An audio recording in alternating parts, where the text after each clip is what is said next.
আজ এসে হচ্ছে বেলঘুরিয়ার একটা রেজিস্ট্রি প্রোগ্রামে দুপুরবেলা খাওয়া দাওয়া করতে। খাওয়া দাওয়ার মধ্যে এখন চলে এসেছে গরম গরম সাদা সাদা ভাত, আর সাদা সাদা ভাতের সাথে রয়েছে এখানে ভেজ ডাল। এই ভেজ ডাল চলে এসেছে। ভেজ ডালের মধ্যে কিন্তু একদম মিক্স ভেজিটেবল দিয়ে ফুলকপি, গাজর ঠাজর, বিন এসব দিয়ে কিন্তু বানানো রয়েছে। শীতের মরশুমে কিন্তু ছাদের মধ্যে বসে খাবারটা এনজয় করছে। তার সাথে ডালের সাথে চলে এসেছে এখন লম্বা লম্বা বেগুন ভাজা।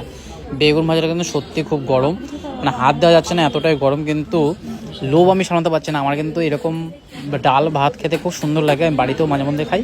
আর এখানে এসে একদম ঘরোয়া খাবারই আমি কিন্তু এখন এটা চলে এসেছে গরম গরম তোপসে ফ্রাই, মানে তোপসে মাছটা পুরো ফ্রাই করে, গোটা তোপসে মাছের ফ্রাই কিন্তু এটা একদম। আমার ডাল ভাত কিন্তু খাওয়া সম্পূর্ণ হয়ে গেছে। আর এখানে চলে এসেছে তোপসে ফ্রাই। দেখো তোপসে ফ্রাইটাও কিন্তু প্রচণ্ড গরম, মানে খোলা যাচ্ছে না যে আমি খাবো। আমি ফার্স্টে বুঝতে পারিনি এটা কী জিনিস আছে, পরে বুঝতে পারলাম কি এটা তোপসে ফ্রাই আছে। আর পাশের লোকও বললো কি এটা তোপসে মাছ আছে।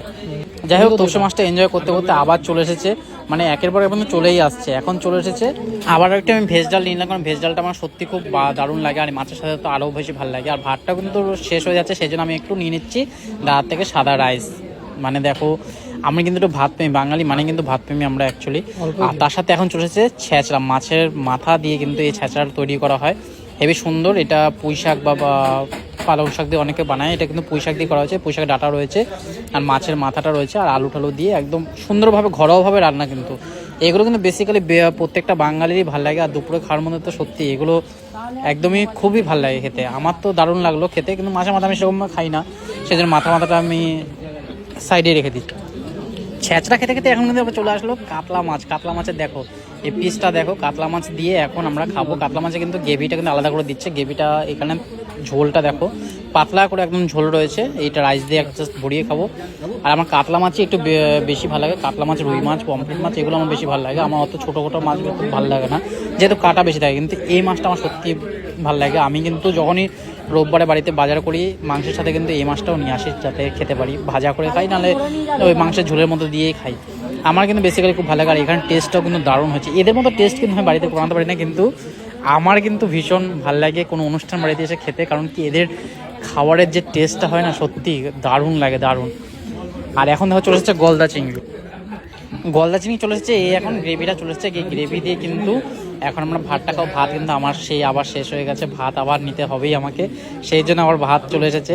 আমি কিন্তু ভাত প্রেমী, কিন্তু এখানে যেরকম আমি এক হাতা করেই কিন্তু ভাত নিচ্ছি, বেশি ভাত নিচ্ছি না। আর এই হচ্ছে গলদা চিংড়িটা সাইডে রাখলাম, আগে গ্রেভিটা দিয়ে একটু ভরিয়ে নিই ভাতটা। আমার একটু মাছে ভাতে বাঙালি যেরকম বলে সেরকম। এখানে কিন্তু মাছের কিন্তু অনেক কটা আইটেম রয়েছে। অন্য যে প্রথম থেকে দেখো এখানে তোপসে ফ্রাই ছিল, তারপর ছিল কাতলা মাছ, আর এখানে রয়েছে গলদা চিংড়ি। আর গলদা চিংড়িটা কিন্তু সোজা রাখার জন্য এটা মাঝখানে একটা স্টিক ব্যবহার করা হয়েছে। সেই স্টিকটা কিন্তু এটা বের করে নেবো আমরা, কারণ কি নাহলে খেতে অসুবিধা হবে। ফার্স্টে আমি ওপর থেকে খোসাগুলো ছাড়িয়ে নিচ্ছি, তাদের খেতে সুবিধা হয়।